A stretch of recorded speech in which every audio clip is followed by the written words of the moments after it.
The Nexus drifted through the void like a sleeping giant. Its dark hull, scarred by countless battles and adorned with warning beacons that pulsed red against the star-scattered darkness.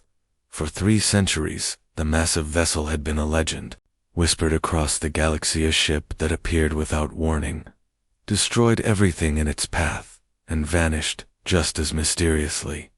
Captain Vex of the Altarian fleet had been tracking the Nexus for months, following its trail of devastation across 17 star systems. Each time, the pattern remained the same. The ship would emerge from hyperspace, scan nearby vessels, and obliterate them with weapons that defied known physics. No survivors, no communication, no mercy. "It's moving again," reported his sensor officer, tentacles twitching nervously over the control panel. Heading toward the Terran shipping lane, Vex's crystalline features hardened. The humans were newcomers to galactic civilization, barely a century since first contact. Their ships were primitive, their technology laughably outdated. They wouldn't stand a chance against the Nexus. "Plot an intercept course," Vex commanded. "We have to warn them." But they arrived too late. The Nexus had already dropped out of hyperspace, its massive form blocking out the stars as it approached a small human cargo vessel. The freighter, barely a tenth the size of the alien warship, continued on its course as if unaware of the danger. "There? Not even running," whispered the communications officer. "Why aren't they running?" The Nexus deployed its weapon array's energy cannons that had reduced entire fleets to cosmic dust. But instead of firing, the ship simply ... waited. Its sensors swept over the human vessel again and again, as if confused by what it found. Meanwhile, aboard the cargo ship Wanderer, Captain Jake Morrison finished his coffee and studied the massive alien vessel on his display screen. His crew of 12 gathered on the bridge, faces tense but determined. "Well, that's new," Jake said calmly. "Anyone recognize the design?" "Negative, Captain," replied his engineer, Tom. "But those weapon signatures. We should be dead already." Jake nodded thoughtfully. In his 40 years of space travel, he'd learned to trust his instincts. Something was different about this encounter. The alien ship had all the power it needed to destroy them, yet it hesitated. "Open a channel," he ordered. "Sir, that's not open a channel." The transmission crackled with interference, but Jake's voice carried across the void. "This is Captain Morrison of the Terran vessel Wanderer. You've got us outgunned by about 1,000 to 1, but you haven't fired. I'm guessing you want to talk." For long moments, silence stretched between the ships. Then, slowly, a response came, not in words, but in a series of mathematical equations that appeared on the Wanderer's main screen. Jake smiled. "Tom, you still remember your advanced mathematics?" The engineer squinted at the display. It's asking about our propulsion system, how we achieve faster than light travel." "Interesting. Send back our drive specifications." "Captain, that's classified technology, Tom. Look around. We're either going to share some technical data or become space dust. Your choice."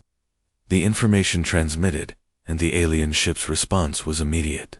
More equations flowed across their screens, followed by detailed schematics of technologies that made human science look like stone tools. "It's teaching us," Tom breathed. "This is revolutionary. These power systems, these weapon designs, they're centuries ahead of anything we have." Jake leaned back in his chair, understanding dawning in his eyes. "It's not teaching us. It's testing us. Every species it encounters, it runs the same test." "What kind of test?"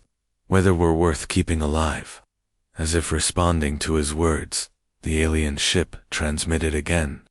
This time, images filled their screen scenes of countless alien civilizations. Some were peaceful traders, others were warlike conquerors. All had one thing in common: when presented with advanced technology, they had immediately weaponized it for conquest or destruction. The Nexus had been searching for something different, a species that could be trusted with power. For 3 centuries, it had found only disappointment, leading to its policy of preemptive destruction. But humans were different. Jake's crew spent the next hour not designing weapons, but discussing how the new technologies could improve life throughout the galaxy. They talked about better medical equipment, more efficient food production, cleaner energy sources. The alien ship's final transmission was brief, coordinates for a meeting point, and a single word translated into human language. Finally, 3 days later, representatives from dozens of species gathered at the neutral station, watching in amazement as the legendary Nexus docked peacefully for the first time in centuries. Its creators, an ancient race called the Builders, emerged from stasis to greet the galaxy once more. We had given up hope, their leader explained to the assembled delegates. Every species we tested sought to use our gifts for dominance. We were prepared to continue our lonely vigil until all traces of civilization faded from the stars.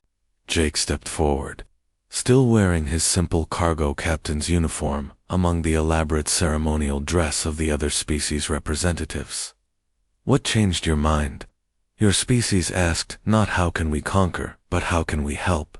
That distinction saved not just your lives, but the future of all galactic civilization. The Builders shared their accumulated knowledge freely, jump-starting a new age of cooperation and discovery. The Nexus, once a harbinger of doom, became a symbol of hope, a reminder that true strength lay not in the power to destroy, but in the wisdom to create. And at the heart of it all stood humanity, the species that had looked into the abyss of ultimate power and chosen compassion over conquest, proving that sometimes the greatest strength comes from the simplest virtues.